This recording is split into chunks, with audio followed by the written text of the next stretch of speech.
প্রিয় দেশবাসী, দেশের শিশু, কিশোর কিশোরী, তরুণ তরুণী, ছাত্রছাত্রী, বয়স্ক বৃদ্ধ, পুরুষ মহিলা সবাইকে আমার সালাম জানাচ্ছি। আসসালামু আলাইকুম। বক্তব্যের শুরুতে আমি গভীর শ্রদ্ধা জানাচ্ছি জুলাই আগস্ট মাসে ফ্যাসিবাদের বিরুদ্ধে ছাত্র শ্রমিক জনতার অভ্যুত্থানে নিহত সকল শহীদের প্রতি। আমি আরও স্মরণ করছি তাদের যারা ফ্যাসিবাদী শক্তির প্রাণঘাতী অস্ত্রের সামনে হিমালয়ের মতো দাঁড়িয়ে অন্যায়ের প্রতিবাদ করে মৃত্যুকে আলিঙ্গন করেছে, আহত হয়েছে, পঙ্গুত্ব বরণ করেছে, হারিয়েছে তাদের চোখের দৃষ্টি। সেই সব বীরদের স্মরণ করছি যারা মিথ্যাচার, লুটপাট, স্বৈরতন্ত্রের বিরুদ্ধে এক দফা দাবি নিয়ে দাঁড়িয়েছিল।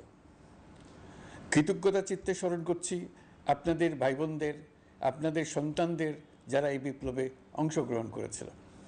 প্রিয় দেশবাসী, আমি আগেও জানিয়েছি, আবারও জানাচ্ছি, গণ অভ্যুত্থানে সকল শহীদের পরিবারকে পুনর্বাসন করা হবে। সকল আহত শিক্ষার্থী, শ্রমিক জনতার চিকিৎসার সম্পূর্ণ ব্যয় সরকার বহন করবে। আহতদের দীর্ঘমেয়াদী এবং ব্যয়বহুল চিকিৎসা এবং শহীদদের পরিবারের দেখাশোনার জন্য স্বাস্থ্য মন্ত্রণালয়ের নেতৃত্বে একটি পূর্ণাঙ্গ তালিকা প্রস্তুত করা হয়েছে। এখন এই নতুন তথ্য পাওয়ার ভিত্তিতে এই তালিকা হালনাগাদ করা হতে থাকবে। গণ অভ্যুত্থানের শহীদদের স্মৃতি ধরে রাখতে সরকার তার যাত্রা লগ্নে জুলাই গণহত্যা স্মৃতি ফাউন্ডেশন নামে একটি ফাউন্ডেশন প্রতিষ্ঠার উদ্যোগ নেয়। এখন সেই ফাউন্ডেশন তৈরি হয়েছে। সকল শহীদ পরিবার এবং আহতদের সর্বোত্তম চিকিৎসা সহ তাদের পরিবারের সম্পূর্ণ দায়িত্ব এই ফাউন্ডেশন গ্রহণ করছে। এই ফাউন্ডেশনে দান করার জন্য দেশের সকল মানুষ এবং বিদেশে অবস্থানরত বাংলাদেশিদের আমরা আহ্বান জানাচ্ছি। গত মাসে কুমিল্লা, নোয়াখালী, সিলেট অঞ্চলে আকস্মিক বন্যা এসব এলাকার মানুষকে হতভম্ব করে দিয়েছে। এখানে বেশিরভাগ এলাকায় কোনোদিন বন্যা হয়নি। তারা বন্যা মোকাবেলা করে অভ্যস্ত নন। দেশপ্রেমিক সশস্ত্র বাহিনী তাৎক্ষণিকভাবে বন্যা আক্রান্ত সবাইকে রক্ষার জন্য এগিয়ে আসে। সেনা, নৌ এবং বিমান বাহিনী পরস্পরের সঙ্গে সমন্বয় করে একযোগে কাজে নেমে পড়ার ফলে মানুষের দুর্ভোগ কম হয়েছে। এর পরপরই এনজিও এবং সাধারণ মানুষ দেশের সকল অঞ্চল থেকে দলে দলে এগিয়ে এসছে। আমি বিশেষ করে দেশপ্রেমিক সেনাবাহিনীকে আবারও ধন্যবাদ জানাচ্ছি। দেশের সকল দুর্যোগকালে তারা সবসময় আন্তরিকভাবে এগিয়ে এসছে। বিশেষ করে বন্যা ও শান্তি শৃঙ্খলা রক্ষার কাজে তাদের সৈনিক এবং অফিসাররা দিনের পর দিন যেভাবে দায়িত্ব পালন করেছে তার কোনো তুলনা হয় না। জনজীবনে স্বস্তি ও আত্মবিশ্বাস প্রতিষ্ঠায় তাদের ভূমিকা অনন্য। বাংলাদেশ সশস্ত্র বাহিনীর সকল সদস্যকে আমি ধন্যবাদ জানাই তাদের সততা, ত্যাগ ও অসীম দেশপ্রেমের জন্য। দেশের স্বাধীনতা সংগ্রাম থেকে শুরু করে বন্যা, খরা, ঝড়, বৃষ্টি, ঘূর্ণিঝড়, সকল প্রাকৃতিক দুর্যোগে আপনারা সকলের শেষ ভরসার স্থান। দেশের প্রতিটি ক্রান্তি লগ্নে আপনারা দেশের মানুষের পাশে থেকেছেন। দেশের স্বাধীনতার পক্ষে, সার্বভৌমত্বের পক্ষে অবস্থান নিয়েছেন। দেশ গঠনে আপনারা সবার আগে এগিয়ে এসছেন। বিগত জুলাই হতে শুরু হওয়া গণ অভ্যুত্থান, বন্যা, নিরাপত্তা প্রদান, অস্ত্র উদ্ধার সহ সকল কার্যক্রমে আপনারা সফলভাবে দিনরাত কাজ করে যাচ্ছেন। সরকার ও জনগণের পক্ষ থেকে আমি আপনাদের প্রতি কৃতজ্ঞতা জানাচ্ছি। বন্যা আমাদের জনজীবনে আরেকটি দিক উন্মোচন করল।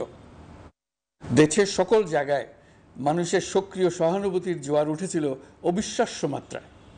ব্যবসায়ী, অর্থবান ব্যক্তিরা যেমন তাদের অর্থ নিয়ে স্বতঃস্ফূর্তভাবে এগিয়ে এসেছিল, তেমনি দেশের বিভিন্ন প্রান্তের সাধারণ মানুষ, স্কুল, কলেজ, বিশ্ববিদ্যালয়ের ছেলেমেয়েরা জোয়ারের ঢলের মতো যার যার সামর্থ্য নিয়ে এগিয়ে এসছে। অনেকেই ছুটে গেছে বন্যার্তদের সহযোগিতা করার জন্য। এনজিওরা বিভিন্ন জায়গা থেকে ছুটে গেছে তাদের সহায়তা নিয়ে। তাদের কাজে অনুপ্রাণিত হয়ে আমি এনজিও নেতাদের সঙ্গে বৈঠক করেছি কিভাবে সরকার তাদের কাজের সঙ্গে সরকারের উদ্যোগকে সমন্বিত করতে পারে, সেটার কাঠামো তৈরি করে দেওয়ার জন্য। বন্যা এখন চলে গেছে, কিন্তু পুনর্বাসনের কঠিন কাজ আমাদের সামনে রয়ে গেছে। সকলের সহযোগিতায় আমরা পুনর্বাসনের কাজটি সফলভাবে সমাধান করতে চাই। আইন শৃঙ্খলা পরিস্থিতির উন্নতির জন্য আমরা দিনরাত পরিশ্রম করে যাচ্ছি। যে সমস্ত ভাই বোনেরা তাদের গত 16 বছরের বেদনা জানিয়ে তার প্রতিকার পাওয়ার জন্য আমার অফিস এবং সচিবালয়ের অফিসসমূহের সামনে প্রতিদিন ঘেরাও কর্মসূচি দিয়ে আমাদের কাজকর্ম ব্যাহত করছিলেন, তারা আমার আহ্বানে সাড়া দিয়ে ঘেরাও কর্মসূচির থেকে বিরত হয়েছেন বটে, তবে অন্যত্র আবার তারা তাদের কর্মসূচি দিয়ে যাতায়াতে ব্যাঘাত সৃষ্টি করছেন। আমি কথা দিচ্ছি, আপনাদের ন্যায্য আবেদনের কথা আমরা ভুলে যাব না। আমরা সকল অন্যায়ের প্রতিকারের জন্য প্রতিশ্রুতিবদ্ধ। আমরা আমাদের দায়িত্বকালে যথাসম্ভব সব সমস্যার সমাধানের চেষ্টা করব। আমি আবারও অনুরোধ করছি, আপনারা যাতায়াতে ব্যাঘাত সৃষ্টি থেকে বিরত থাকুন। জাতি আপনাদের প্রতি কৃতজ্ঞ থাকবে। তৈরি পোশাক, ওষুধ শিল্প, এইসব এলাকায় শ্রমিক ভাই বোনেরা তাদের অভিযোগ জানানোর জন্য ক্রমাগতভাবে এই শিল্পের কার্যক্রম পরিচালনা বন্ধ রাখতে বাধ্য করছেন। এটা আমাদের অর্থনীতিতে যে নেতিবাচক প্রভাব ফেলবে সেটা মোটেই কাম্য নয়। এমনিতেই ছাত্র শ্রমিক জনতার বিপ্লবের পর যে অর্থনীতি আমরা পেয়েছি সেটা নিয়ম নীতিবিহীন দ্রুত ক্ষীয়মান একটা অর্থনীতি। প্রাতিষ্ঠানিক কাঠামো প্রায় ধ্বংসপ্রাপ্ত। বৈদেশিক মুদ্রার রিজার্ভ তলানিতে গিয়ে ঠেকেছে। আমরা এই অর্থনীতিতে প্রাণ সঞ্চারের চেষ্টা করছি, আমাদের উদ্যোগে সাড়াও পাচ্ছি। ঠিক এই সময়ে আমাদের শিল্প কারখানাগুলো বন্ধ হয়ে যাক, অকার্যকর হয়ে যাক, এটা আমাদের অর্থনীতিতে বিরাট আঘাত পড়বে। সেটা কিছুতেই আমাদের কাম্য হতে পারে না। শ্রমিক ভাই বোনদের অনেক দুঃখ আছে, কিন্তু সেই দুঃখ প্রকাশ করতে গিয়ে আপনাদের মূল জীবিকা বন্ধ হওয়ার উপক্রম হলে সেটা ঠিক হবে না। দেশের অর্থনীতি ধ্বংসপ্রাপ্ত হলে সেটা ঠিক হবে না। শ্রমিক মালিক উভয়ের পক্ষে আলোচনা করে এসব সমস্যার সমাধান আমরা অবশ্যই বের করব। আপনারা কারখানা খোলা রাখুন, অর্থনীতির চাকা সচল রাখুন, দেশের অর্থনীতিকে সোজা হয়ে দাঁড়াতে দিন। আমরা আপনাদের সমস্যার স্থায়ী সমাধান বের করার জন্য সর্বশক্তি প্রয়োগ করব। মালিক পক্ষের কাছে আমাদের আবেদন, আপনারা শ্রমিকদের সঙ্গে বোঝাপড়া করুন, কারখানা সচল রাখুন, অর্থনীতির দুর্বল স্বাস্থ্যকে সবল করে তুলুন। ওষুধ শিল্প এবং তৈরি পোশাক শিল্প দেশের গৌরব। এর মাধ্যমে আমাদের শ্রমিক ভাই বোনেরা তাদের কর্মকুশলতা বিশ্বকে মুগ্ধ করেছে। এর সাফল্য এখন থমকে আছে। আমরা এই দুই শিল্পকে তাদের সম্ভাব্য শীর্ষে নিয়ে যেতে চাই। দুর্বল করার তো প্রশ্নই ওঠে না। এই দুই শিল্পের কোথায় কোথায় বাধা আছে, সমস্যা আছে, সেগুলো চিহ্নিত করে তাকে বাধামুক্ত করতে চাই। আমরা বিদেশি ক্রেতাদের একত্রিত করে তাদের সহযোগিতা চাইব, যেন বাংলাদেশের এই শিল্প দুটি বিশ্বের অন্যান্য দেশের চাইতে বেশি আস্থাযোগ্য হয়ে গড়ে উঠতে পারে। সব কিছুই সম্ভব যদি আমরা শ্রমিক মালিক সম্পর্কটা একটা নির্ভরযোগ্য, আনন্দদায়ক করে গড়ে তুলতে পারি। আমাদের সরকারের প্রথম মাস কাটল, দ্বিতীয় মাস থেকে আমরা নতুন বাংলাদেশ গড়ার ভিত্তি হিসেবে নতুন শ্রমিক মালিক সম্পর্কের সূচনা করতে চাই। এটা দেশের সবার কাম্য। দেশের নতুন প্রজন্ম নির্ভয়ে যেন তাদের ভবিষ্যৎ নিয়ে এগিয়ে যেতে পারে, আমরা সেই লক্ষ্যে কাজ করছি। আমাদের দায়িত্ব অনেক। ন্যায়ভিত্তিক একটা সমাজ গড়ে তোলার জন্য একসাথে অনেকগুলো কাজ আমাদের হাত দিতে হবে। 1 জুলাই থেকে 5 আগস্ট পর্যন্ত ছাত্র জনতার গণ আন্দোলনকে দমন করতে যেসব ফৌজদারি মামলা দায়ের করা হয়েছিল, এর মধ্যে হত্যা মামলা ছাড়া বাকি প্রায় সকল মামলা প্রত্যাহার করা হয়েছে। এইসব মামলায় গ্রেফতারকৃত সকলে মুক্তি পেয়েছে। দায়িত্ব গ্রহণের শুরুতেই অন্তর্বর্তীকালীন সরকার বিচার বিভাগের বড় সংস্কারের কাজে হাত দিয়েছে। যোগ্যতম ব্যক্তিকে প্রধান বিচারপতি নিয়োগ দেওয়াতে মানুষের মনে নতুন আশার সঞ্চার হয়েছে। আপিল বিভাগের বিচারপতি নিয়োগ, অ্যাটর্নি জেনারেল নিয়োগ এবং অন্যান্য নিয়োগগুলি অতি গুরুত্বপূর্ণ নিয়োগ, যেগুলো সবকটাই সম্পন্ন হয়েছে। সন্ত্রাস দমন আইন ও ডিজিটাল সাইবার নিরাপত্তা আইনে দায়েরকৃত মিথ্যা হয়রানিমূলক মামলাগুলো প্রত্যাহার করা হচ্ছে। সাইবার নিরাপত্তা আইন সহ বাংলাদেশে বিদ্যমান সকল কালো আইনের তালিকা করা হয়েছে। অতি সত্বর এই সকল কালো আইন বাতিল ও প্রযোজ্য ক্ষেত্রে সংশোধন করা হবে। সাংবাদিক সাগর রনি হত্যাকাণ্ড সহ বহুল আলোচিত 5টি হত্যাকাণ্ডের তদন্ত ও বিচার অগ্রাধিকার ভিত্তিতে ও দ্রুততম সময়ে নিষ্পত্তির জন্য সহায়তা প্রদান করা হচ্ছে। সম্প্রতি আমরা বলপূর্বক গুম থেকে সকল ব্যক্তির সুরক্ষার জন্য আন্তর্জাতিক কনভেনশনের সনদে স্বাক্ষর করেছি।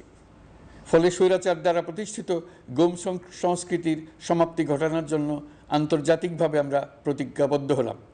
এছাড়া আমরা ফ্যাসিবাদ শাসনের 15 বছরে গুমের প্রতিটি ঘটনা তদন্ত করার জন্য পৃথক একটা কমিশন গঠন করছি। যেসব পরিবার তাদের নিখোঁজ পিতা, স্বামী, পুত্র এবং ভাইদের পাওয়ার জন্য বছরের পর বছর যন্ত্রণার সাথে অপেক্ষা করছেন, আমরা আপনাদের বেদনায় সমব্যথী। আয়নাঘরগুলো বন্ধ করে দেওয়া হয়েছে এবং সেই সাথে বের হয়ে আসছে ফ্যাসিস্ট হাসিনা সরকারের গুমের শিকার ভাই বোনদের কষ্ট ও যন্ত্রণা গাথা। আমাদের তরুণ প্রজন্মের ভবিষ্যৎ যেন উজ্জ্বল হয়, সেটা নিশ্চিত করতে শিক্ষা ব্যবস্থার দিকে আমাদের পূর্ণ নজর রয়েছে। ইতিমধ্যে প্রথম শ্রেণী থেকে দ্বাদশ শ্রেণী পর্যন্ত বর্তমানের ত্রুটিপূর্ণ শিক্ষাক্রম পরিবর্তন করা হয়েছে। বই সংশোধন ও পরিমার্জনের কাজ শেষ পর্যায়ে আছে। এই সংস্কারের কাজ অব্যাহত থাকবে। বিশ্ববিদ্যালয়সমূহের উচ্চ প্রশাসনিক পদগুলো পূরণ করে শিক্ষা কার্যক্রম স্বাভাবিক করার কাজ দ্রুত গতিতে এগিয়ে চলেছে। বেসরকারি শিক্ষা প্রতিষ্ঠানগুলোর পরিচালনা বোর্ডে দখলদারিত্বের রাজনীতি বন্ধ করার ব্যবস্থাও নেওয়া হয়েছে। আপনারা নিশ্চয় লক্ষ্য করেছেন, আমাদের প্রথম মাসে দেশের প্রায় সকল বিশ্ববিদ্যালয়ের উপাচার্য এবং উপাচার্য মহোদয়গণ পদত্যাগ করেছেন। উচ্চশিক্ষার ক্ষেত্রে এটা বিরাট শূন্যতার সৃষ্টি করেছে।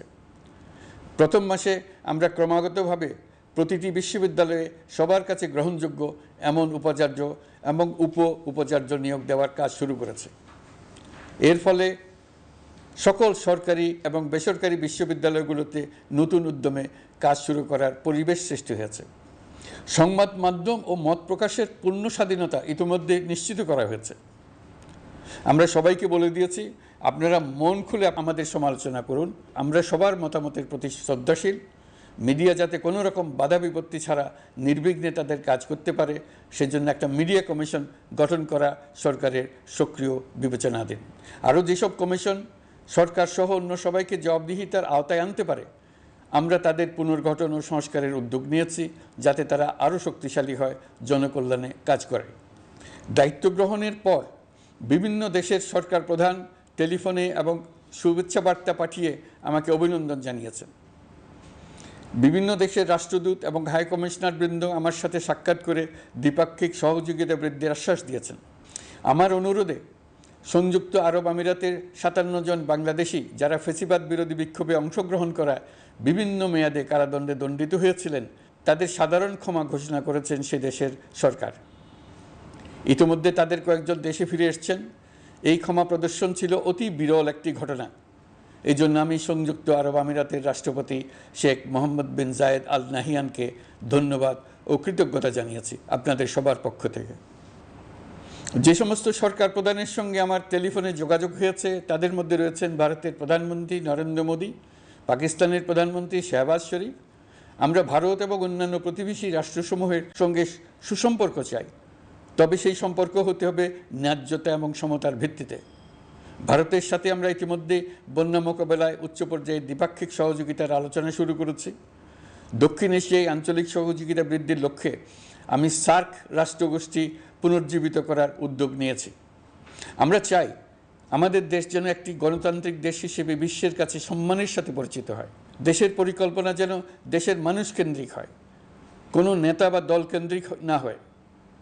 আমরা স্বৈরাচারী হাসিনা সরকারের অহেতুক কোটি কোটি টাকা ব্যয়ের প্রকল্প বাস্তবায়িত হতে দেখেছি, যেগুলো কখনোই দেশের মানুষের জন্য ছিল না, বরং এর সাথে জড়িত ছিল কুৎসিত আমিত্ব এবং বিশাল আকারের চুরি। চলমান এবং প্রস্তাবিত সকল উন্নয়ন প্রকল্পগুলোর যাচাই বাছাই করার কাজ ইতিমধ্যে আমরা শুরু করেছি। প্রকল্প বাস্তবায়নের পর্যায় বিবেচনা করে বাকি কাজে ব্যয়ের সাশ্রয় এমনকি প্রয়োজন মতে তা বাতিল করার কথা বিবেচনা করা হবে। দেশের মানুষকে আর ফাঁকি দেওয়া চলবে না। কর্মসংস্থান তৈরি করবে এমন প্রকল্পগুলোকে আমরা অগ্রাধিকার দেব। লুটপাট ও পাচার হয়ে যাওয়া অর্থ ফিরিয়ে আনার উদ্যোগ আমরা নিয়েছি। আর্থিক খাতে শৃঙ্খলা ফিরিয়ে আনতে একটা ব্যাংকিং কমিশনও গঠন করার উদ্যোগ নেওয়া হয়েছে। বিভিন্ন ব্যাংকের পরিচালনা পরিষদ পুনর্গঠন করা হয়েছে। ব্যাংকিং খাতে এই এক মাসে বিরাট পরিবর্তন এসেছে, আপনারা নিশ্চয়ই সেটা লক্ষ্য করেছেন। আমরা এই খাতে নিয়মনীতি প্রতিষ্ঠা করতে পেরেছি। আরও অনেক কাজ বাকি রয়ে গেছে। প্রথম মাসের কাজ হিসেবে শুধু প্রধান কাজগুলো করেছি, তার সঙ্গে রয়েছে আরও অনেক পরবর্তী কাজ। ফ্যাসিবাদী সরকার লুটপাট করার জন্য নতুন করে 60,000 কোটি টাকা ছাপিয়ে বাজারে ছাড়ার কারণে মুদ্রাস্ফীতির শিকার হয়েছে দেশের মানুষ। এই অতুলনীয় মুদ্রাস্ফীতি নিয়ন্ত্রণ অন্তর্বর্তী সরকারের অন্যতম প্রধান লক্ষ্য। মুদ্রাস্ফীতি নিয়ন্ত্রণের লক্ষ্যে পলিসি সুদের হার বৃদ্ধি করে 9% উন্নীত করা হয়েছে। মূল্যস্ফীতি থেকে সাধারণ মানুষকে সুরক্ষা দেওয়ার উদ্দেশ্যে ওএমএস খাদ্যবান্ধব কর্মসূচি সহ সুলভ মূল্যে প্রান্তিক মানুষের কাছে নিত্য প্রয়োজনীয় দ্রব্য সরবরাহ চলমান রাখা হয়েছে। মূল্যস্ফীতি মোকাবেলায় চলতি অর্থ বছরে চাল ও গম আমদানির জন্য 5,800 কোটি টাকা, আভ্যন্তরীণ সংগ্রহের জন্য 8,900 কোটি টাকা এবং খাদ্য ভর্তুকির 3টি প্রোগ্রামের জন্য 7,360 কোটি টাকা বরাদ্দ রাখা হয়েছে। বিভিন্ন স্টেক হোল্ডারের সাথে সভা করে মূল্যস্ফীতি নিয়ন্ত্রণের করণীয়সমূহ চিহ্নিত করা হয়েছে। পরিচালন ও উন্নয়ন ব্যয় যৌক্তিক পরিমাণে হ্রাস করার জন্য কার্যক্রম গ্রহণ করা হয়েছে। কৃষিপণ্য উৎপাদনের জন্য সার আমদানির ক্ষেত্রে প্রয়োজনীয় বৈদেশিক মুদ্রার সরবরাহ নিশ্চিত করার পদক্ষেপ নেওয়া হয়েছে। প্রকৃত চাষিগণ যাতে কৃষি ঋণ পেয়ে থাকেন তা নিশ্চিত করার উদ্যোগ নেওয়ার পাশাপাশি কৃষি ঋণের পরিমাণ বৃদ্ধি করা হয়েছে। মার্কিন ডলারের বিপরীতে টাকার বিনিময় হার স্থিতিশীল রাখার লক্ষ্যে বৈদেশিক মুদ্রার বিনিময় হারকে বাজারভিত্তিক করা হয়েছে। কালো টাকা সাদা করার অনৈতিক অনুমতি বাতিল করা হয়েছে। বৈদেশিক মুদ্রার রিজার্ভ বৃদ্ধি করতে বিভিন্ন উন্নয়ন সহযোগীদের কাছ থেকে বাজেট সাপোর্ট চাওয়া হয়েছে। আন্তর্জাতিক মুদ্রা তহবিল থেকে অতিরিক্ত 3 বিলিয়ন মার্কিন ডলার, বিশ্বব্যাংক থেকে অতিরিক্ত 1 বিলিয়ন ডলার, জাইকা থেকে অতিরিক্ত 1 বিলিয়ন মার্কিন ডলার প্রদানের অনুরোধ করা হয়েছে। রূপপুর পারমাণবিক বিদ্যুৎ কেন্দ্র নির্মাণ প্রকল্পের অগ্রিম অর্থ পরিশোধ এবং বকেয়া পাওনা নিয়ে রাশিয়ান ফেডারেশনের সাথে অর্থ মন্ত্রণালয়ের আলোচনা চলছে।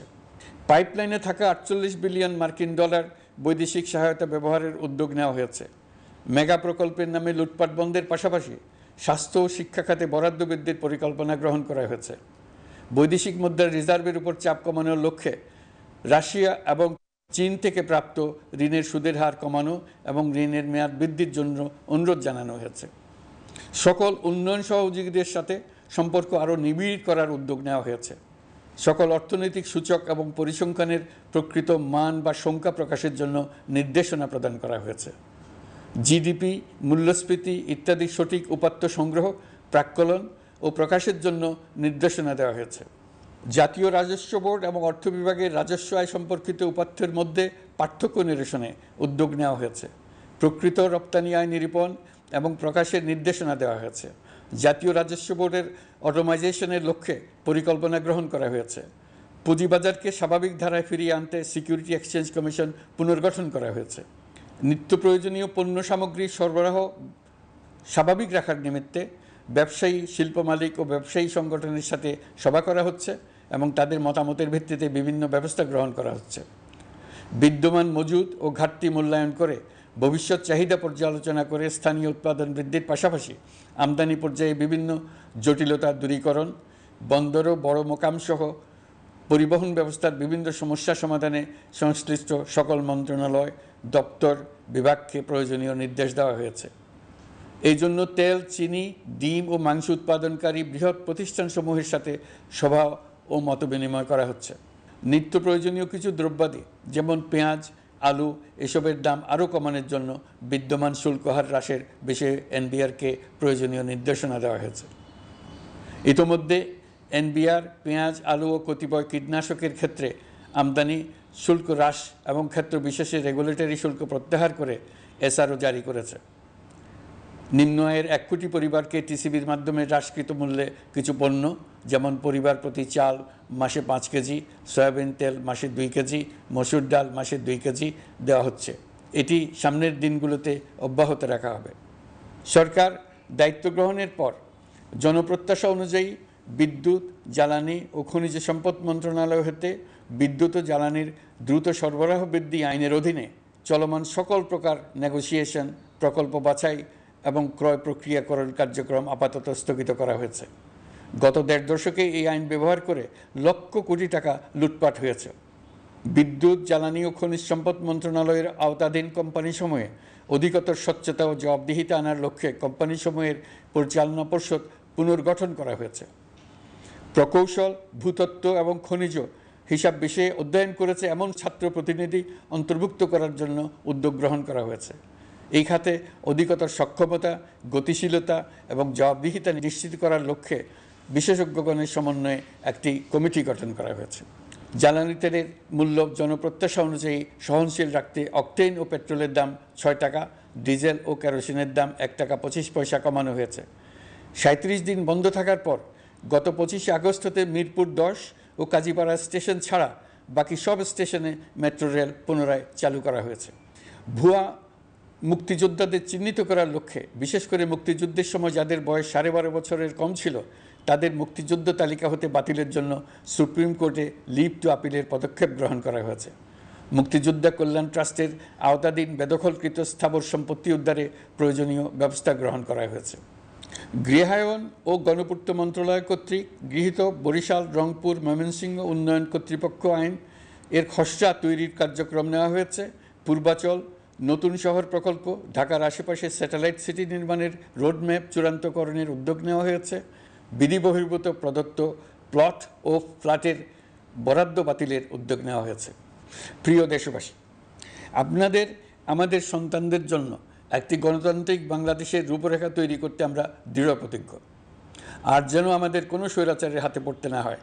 আমরা যাতে বলতে পারি আমরা একটি গণতান্ত্রিক দেশে বসবাস করি, আমরা যাতে সকলেই দাবি করতে পারি যে এই দেশটি আমাদের, আমরা সেই লক্ষ্যেই কাজ করছি। কেউ আইন নিজের হাতে তুলে নেবেন না। আইন নিজের হাতে তুলে নিয়ে কেউ সমাজে বিশৃঙ্খল পরিবেশ সৃষ্টি করলে আমরা তাকে অবশ্যই শাস্তির আওতায় নিয়ে আসব। আমরা একটি সাম্প্রদায়িক সম্প্রীতির দেশ। ধর্মীয় সম্প্রীতি বিনষ্ট হয় এমন কোনো কাজ কেউ কোনোভাবেই করবেন না। অতীতে শুধুমাত্র আওয়ামী মতাদর্শী না হওয়ার কারণে ২৮তম থেকে ৪২তম বিসিএস পর্যন্ত বিপিএসসি কর্তৃক সুপারিশকৃত অনেক প্রার্থী নিয়োগ বঞ্চিত হয়েছেন। ৮ই আগস্ট পরবর্তী সময়ে এর মধ্যে এদের ২৫৯ জনকে নিয়োগ দেওয়া হয়েছে।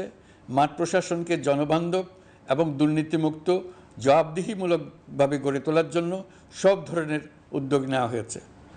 সরকারি কর্মচারীদের বাধ্যতামূলকভাবে সম্পদ বিবরণী দাখিলের নির্দেশ দেওয়া হয়েছে এবং এটা প্রতি বছর তাদেরকে করতে হবে। ধ্বংস হয়ে পড়া একটা জনপ্রশাসনকে নিয়ে যাত্রা শুরু করেছি।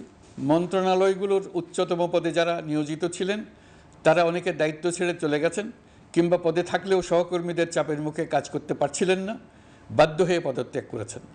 আর যারা ১৬ বছরের স্বৈরাচারী শাসনের আমলে পদত্যাগে বাধ্য হয়েছিলেন কিংবা দায়িত্ববিহীন অবস্থায় একই পদে থেকে বাধ্য হয়েছেন, তাদের সবার কথা বিবেচনা নিয়ে জনপ্রশাসনকে নতুন করে দাঁড় করানোই ছিল আমাদের প্রথম মাসে কঠিনতম সময়। আবার সকল সমস্যার সমাধান করে একটি নতুন জনপ্রশাসন কাঠামো দাঁড় করাতে পেরেছি, এটাই আমাদের প্রথম মাসের সবচাইতে বড় অর্জন। আমার বিশ্বাস এই জনপ্রশাসন জনগণের ইচ্ছা পূরণে সর্বোচ্চ অবদান রাখতে পারবে। অতি স্বল্প জনবল নিয়ে দাপ্তরিক কার্যক্রম শুরু করা হলেও প্রথম দিকে বিভিন্ন মন্ত্রণালয় ও বিভাগ থেকে পাঠানো বিবিধ প্রস্তাব দ্রুত গতিতে এবং আইনগত সমস্ত বাধ্যবাধকতা মেনে সিদ্ধান্ত নেওয়া হয়েছে। গত এক মাসে বিভিন্ন মন্ত্রণালয় ও বিভাগ ১৯৮টি অতি গুরুত্বপূর্ণ বিষয়ে সিদ্ধান্ত নিয়েছে। জনপ্রশাসনের ১৩৫ জন অতিরিক্ত সচিব, ২২৭ জন যুগ্ম সচিব এবং ১২০ জন উপসচিবকে পদোন্নতি প্রদান করা হয়েছে। ৫৯টি জেলার জেলা প্রশাসককে প্রত্যাহার করা হয়েছে এবং নতুন ৫৯ জন জেলা প্রশাসককে নিয়োগ দেওয়া হয়েছে। ৬৭ জন কর্মকর্তার চুক্তিভিত্তিক নিয়োগ বাতিল করা হয়েছে। ১০ জন যুগ্ম সচিব, ৮ জন অতিরিক্ত সচিব, ৬ জন সচিবকে ওএসডি করা হয়েছে। বাংলাদেশ পুলিশের ৮০ জন ডিআইজি, ৩০ জন পুলিশ সুপার সহ ১১০ জনকে পদোন্নতি প্রদান করা হয়েছে। ১ জন ডিআইজি, ১ জন এডিশনাল ডিআইজি, ৪ জন পুলিশ সুপারকে চাকরিতে পুনর্বহাল করা হয়েছে।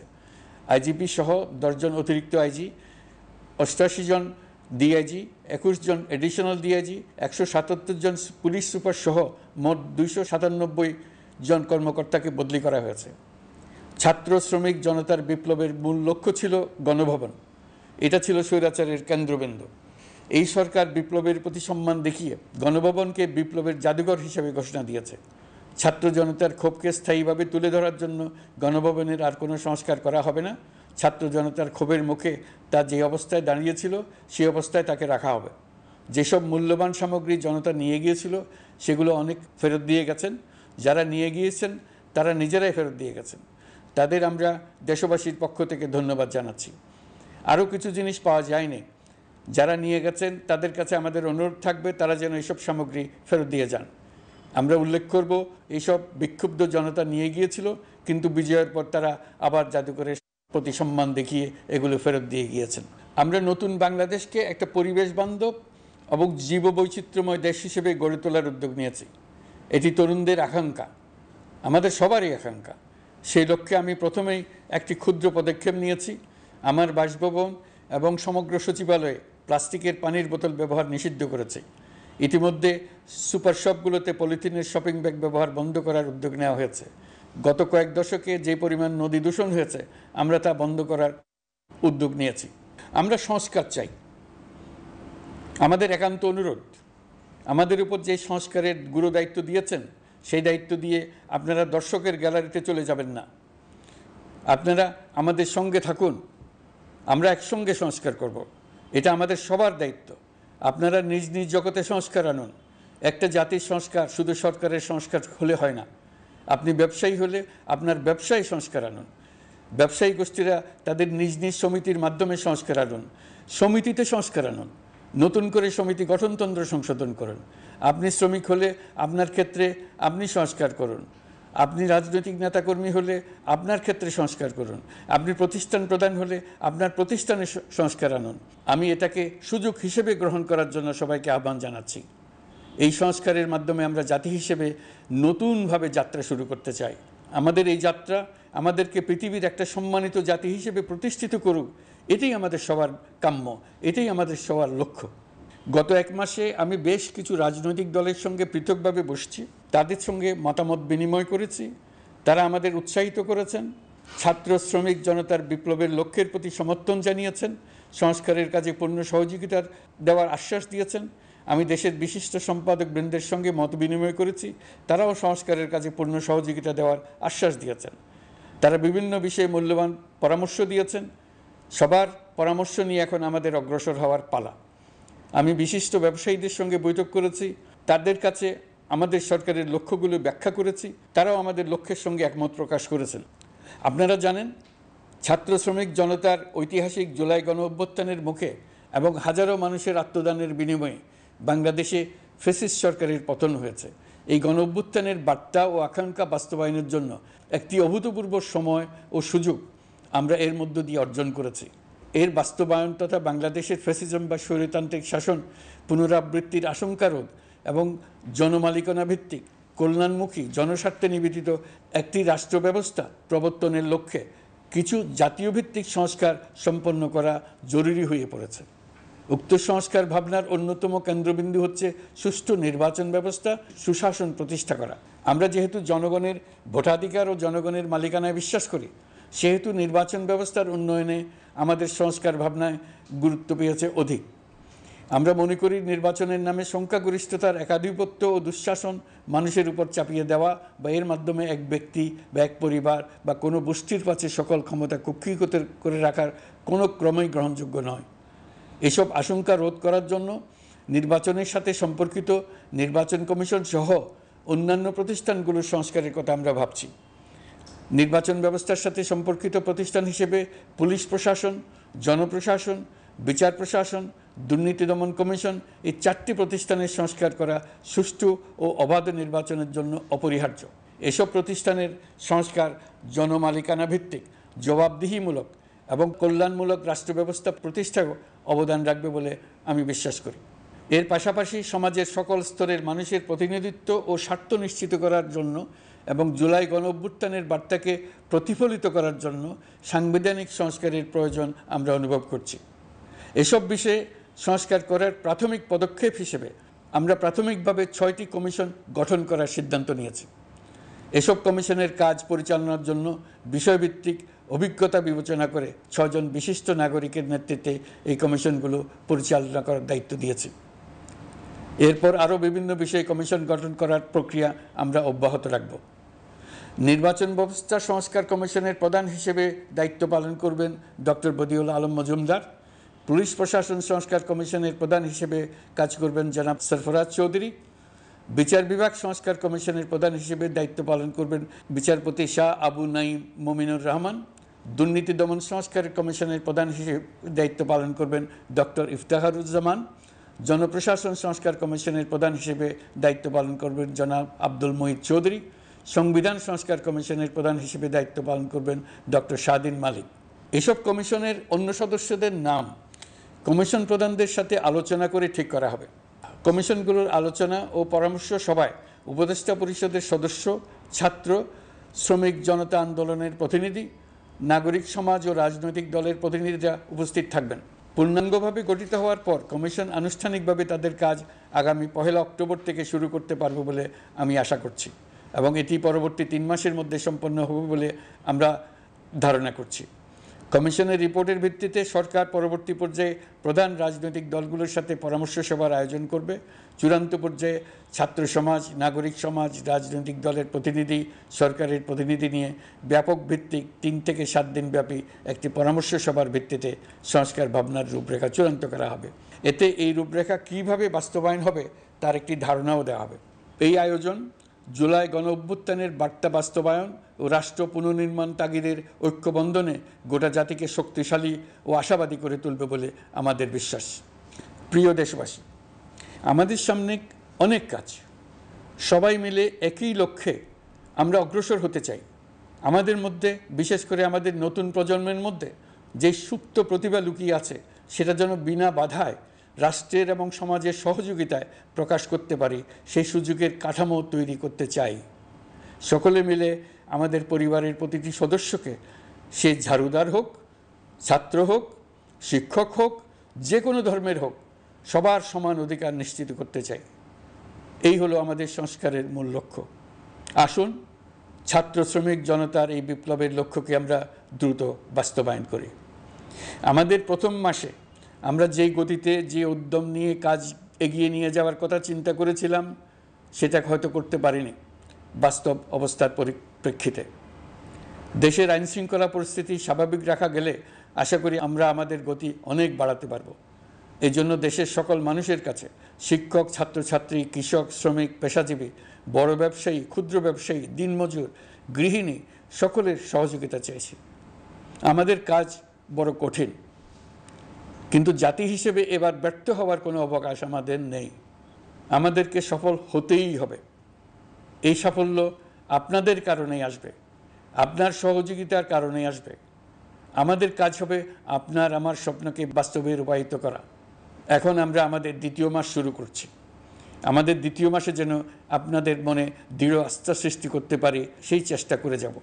ধৈর্য ধরুন, এই কথাটি আমি মোটেই আপনাদের বলবো না। আমরা সবাই অধৈর্য হয়ে পড়েছি। এত সব কাজ কখন যে শেষ হবে এটা চিন্তা করে আমরা অধৈর্য হব, কেন হব না? কিন্তু সঠিকভাবে কাজ করব, কাজে কোনো অধৈর্যের চিহ্ন রাখব না। প্রিয় দেশবাসী, দেশের শিশু, কিশোর কিশোরী, তরুণ তরুণী, ছাত্রছাত্রী, বয়স্ক, বৃদ্ধ, পুরুষ, মহিলা, সবাইকে আবারও আমার সালাম জানাচ্ছি। আসসালামু আলাইকুম। আপনাদের সবাইকে ধন্যবাদ জানাচ্ছি। মহান আল্লাহ আমাদের সকলের সহায় হন।